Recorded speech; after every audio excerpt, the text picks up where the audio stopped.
Olá, sou Márcio Teixeira, seja bem-vindo ao meu canal do YouTube. Hoje eu vou falar sobre o primeiro confronto de Moisés e Arão com Faraó.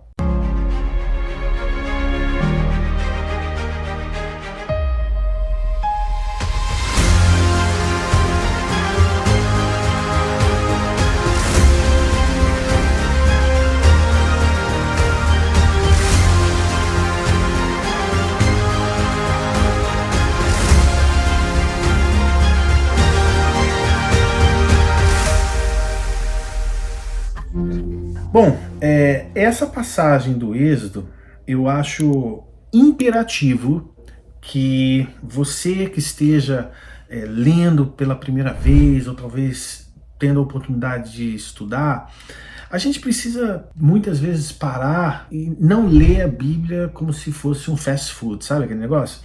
Tem que pensar, eu gosto de parar e ler devagar e pensar o que o texto está nos falando. E eu gosto muito dessa versão da Bíblia aqui, ó, a King James, né? King James atualizada, que é uma Bíblia de estudo pela Abba Press, muito bacana, muito linda. Eles fizeram uma coisa que eu sempre sonhei em ter, que é a palavra, quando Deus fala em azul, tá vendo aqui, ó? E eles colocaram de volta na palavra o nome sagrado de Deus, tá vendo aqui? Yahweh. Então, isso aqui é fundamental na compreensão do texto. Porque olha só, versículo 5 diz o seguinte: mais tarde Moisés e Arão foram falar com o rei do Egito e lhe anunciaram. Em primeiro lugar, o que é importante, imperativo nós colocarmos em perspectiva é que são dois senhores de idade entrando no palácio de Faraó. E o que a Bíblia aqui não está dizendo, mas está subtendido, estudando um pouquinho a arqueologia do Egito, estudando a grandiosidade da arquitetura do Egito, toda a sua opulência. Imagina você entrando atrás de Moisés e Arão, você entrando com ele junto ali para falar com o Faraó, e você está olhando agora a grandiosidade daquele local, a suntuosidade daquele local. E uma coisa muito interessante que nós não podemos deixar de vista é que Deus tinha dado uma ordem específica a Moisés de entrar com a vara na mão quando ele fosse ter com Faraó. E certamente nesse local aqui, Moisés entrou com a vara na mão, né, que Deus tinha dado lá na sarça ardente, e a primeira coisa que ele fala, ele já fala de cara: assim diz Yahweh, o Senhor Deus de Israel. Ele dá a diretiva e já dá umas lapadas na cara de Faraó, dentro da sala real de Faraó, e eu imagino Faraó sentado no trono dele, olhando aqueles dois velhinhos entrarem. E quando ele vê Moisés segurando aquela vara de autoridade, na mesma hora o coração dele já deve ter se inquietado. Por quê? Porque quando você vê nos desenhos dos hieróglifos, né, ou estuda mesmo a parte do Egito, você vai se lembrar que Faraó e os deuses do Egito sempre tinham na sua mão uma vara de autoridade. Mais tarde nós vamos ver que os magos do Egito também tinham varas. Então, você entrar com aquela vara na presença de Faraó, naquele palácio, você está mandando uma mensagem não verbal para Faraó, querendo dizer: Faraó, você é chefe, mas eu também sou. E ele se apresenta, Moisés se apresenta em nome de quem que ele está falando? Ele está falando em nome de Yahweh. Ou seja, em muitas versões da Bíblia você vê ali o Senhor, né? Você só vê a palavra o Senhor, mas o Senhor não quer dizer nada. Porque correto seria estar o que essa tradução da Bíblia King James fez, que foi colocar de volta no texto, de volta no contexto do texto, a palavra, o nome sagrado de Deus, que quando Moisés pronuncia, ele está querendo dizer que ele vem em autoridade em nome desse Deus. E é por isso que Faraó responde para ele: mas quem é esse Yahweh? Porque eu não conheço ele. E óbvio que se Faraó, que é a autoridade principal do Egito, diz que ele não conhecia o Yahweh, Nenhum dos deuses do Egito estariam jamais relacionados com Yahweh, com qualquer outro tipo de hierarquia espiritual dentro do reino de Deus. Então nós vemos aqui um confronto da palavra de Deus, do reino de Deus, adentrando as portas do inferno e falando direto para o chefe. Olha aqui, Yahweh está dizendo para você deixar o povo dele ir. Isso eu falei em 2 versículos. Isso são 2 versículos que a gente extrai uma enormidade de informação quando a gente lê devagar. E então começa o debate de Faraó dizendo que não vai libertar coisa nenhuma e que ele, ao contrário, esse povo tá aí vagabundo, tá aí preguiçoso, quer saber, eu vou aumentar a carga de trabalho e por causa disso os capatazes vão lá e açoitam alguns dos israelitas e oprimem, fazendo com que eles trabalhem ainda mais. E Moisés e Arão são duramente confrontados pelos líderes do povo. E agora eu pergunto para você, como você acha que fica o coração desse líder quando ele é mandado por Deus para dentro de uma circunstância, ele está sendo direcionado pela palavra, ele está pautado na direção de Deus, ele está empunhando a palavra de Deus conforme Deus disse para ele fazer e dá tudo errado. Quantas vezes na vida de líderes, né, eles fazem exatamente as coisas que tinham que ser feitas, mas não dá certo. Foi exatamente isso que aconteceu aqui com Moisés. Ele fez exatamente o que Deus falou, mas não deu certo. Ele percebeu, eu imagino que naquela hora que Moisés se viu naquela circunstância, quando a gente lê mais para frente, que a gente vê o povo oprimindo Moisés, questionando a atitude de Moisés, dizendo inclusive que Deus te julgue pelas suas atitudes, viu, líder? Então, o que esse líder faz? Ele poderia ter se levantado contra esses bandos de escravos, quer saber? Ó, tô saindo fora da jogada, tchau, vou pegar o Uber, ó, limada aqui, vocês se virem, fica aí, eu vou voltar para casa do meu sogro, lá eu tenho minha mulher, meu filho, tem as ovelhas, vou fazer um churrasquinho no final de semana e vocês, ó, se virem por aqui. Faraó, turma é tua, fica aí. Só que Deus tinha um outro propósito maior. E quando Deus reafirma um propósito no coração de um servo dele, mesmo que as circunstâncias do momento sejam contrárias, mesmo que os liderados se levantem em revolta, mesmo que os liderados não entendam a conduta da qual Deus está guiando o servo do Senhor, sabe o que acontece? O Senhor honra quando você continua posicionado apesar das circunstâncias te falarem o oposto. E é tão verdade que no final desse capítulo, Moisés vai para o Senhor e suplica. O termo que está aqui é suplicar. Uma súplica não é uma reclamação. Uma súplica é um pedido de coração aberto. Estou abrindo o meu peito aqui para você, Senhor. E ele pergunta, Senhor, por que maltratas este povo? Por que me enviaste? Ou seja, ele está questionando o chamado dele mesmo e questionando por que Deus, através de Faraó, está maltratando o povo, como se isso fosse a perspectiva correta dele. Mas Deus, na sua graça e na misericórdia, e Moisés continua dizendo na sua oração e justificando e arrazoando com Deus o porquê que ele está sentindo e por que ele está apresentando essas circunstâncias. Ele está falando o seguinte, olha, pois desde que me apresentei a Faraó para lhe falar em teu nome, ele tem impingido mais sofrimento aos israelitas e de fato ainda não fizeste nada para ajudá-los. Olha a perspectiva de um servo imaturo dentro do contexto do Senhor.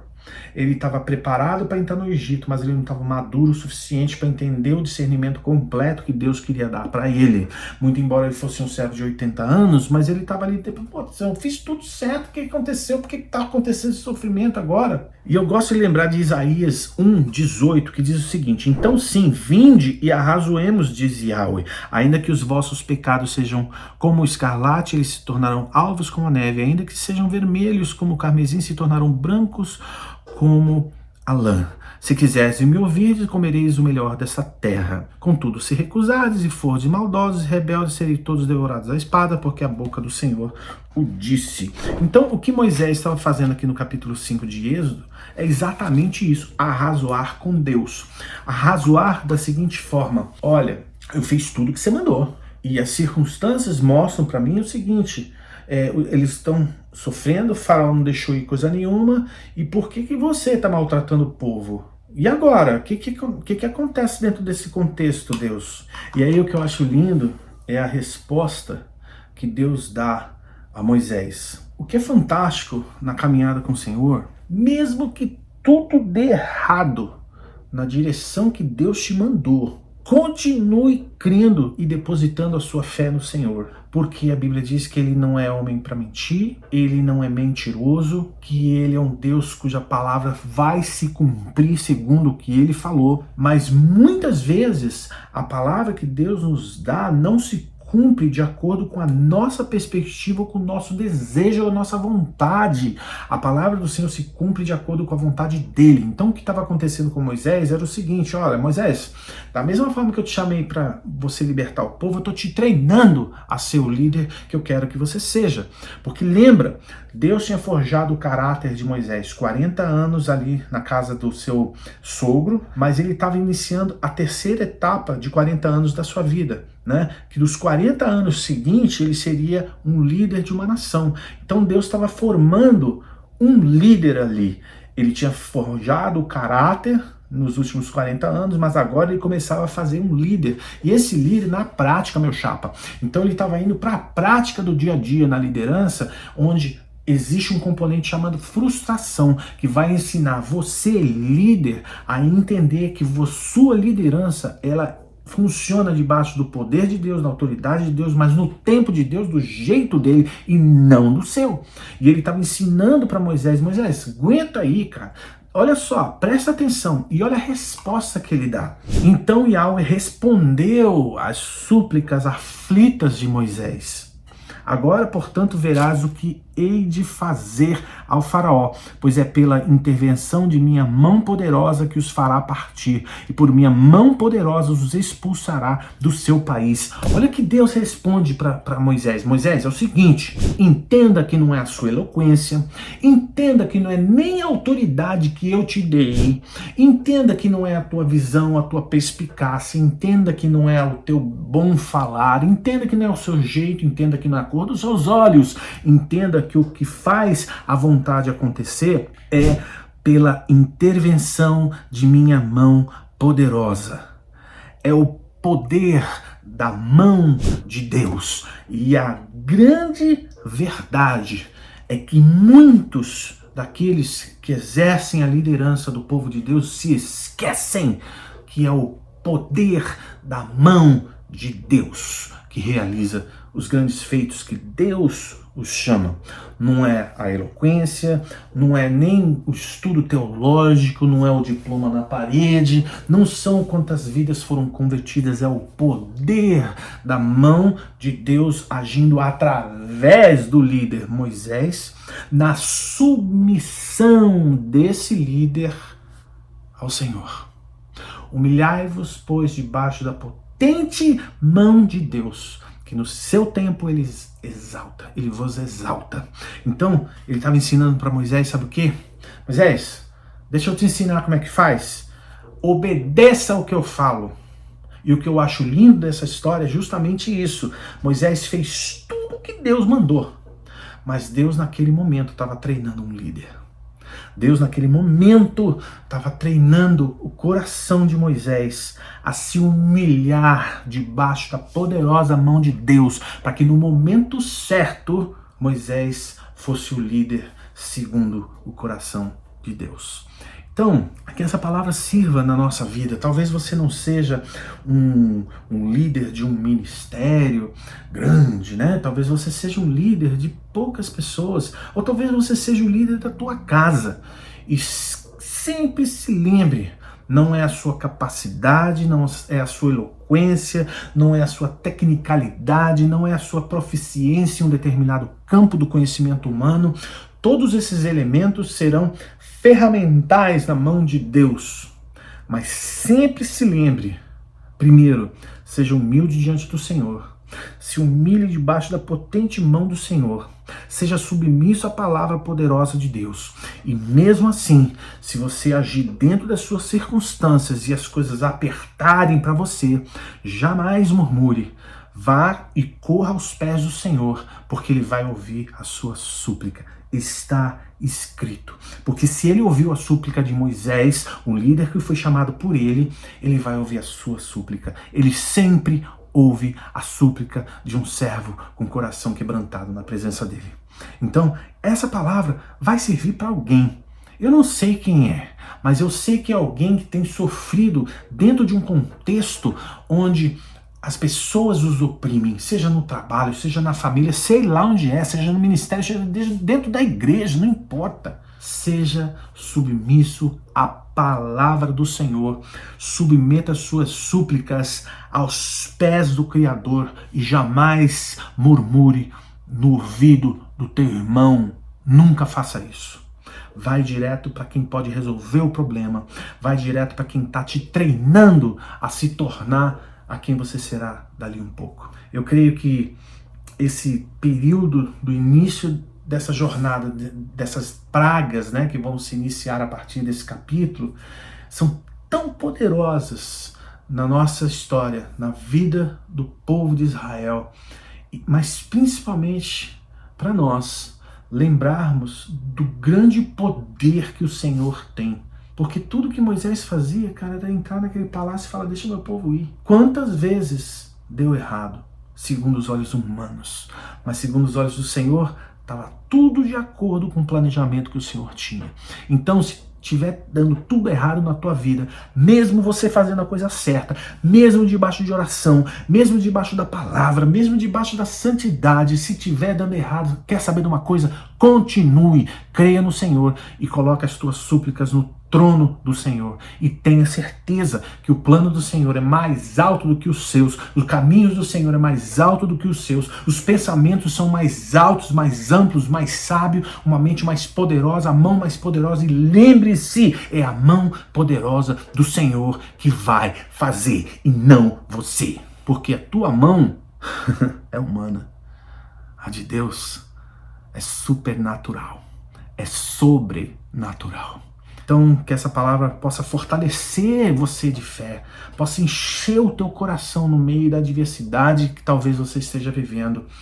Mas segue em frente, marcha junto com o Senhor, não tema, se agarra nessa palavra, porque essa palavra é uma palavra que vai te trazer fé, fortaleza e esperança no dia que você vê que o horizonte está confuso.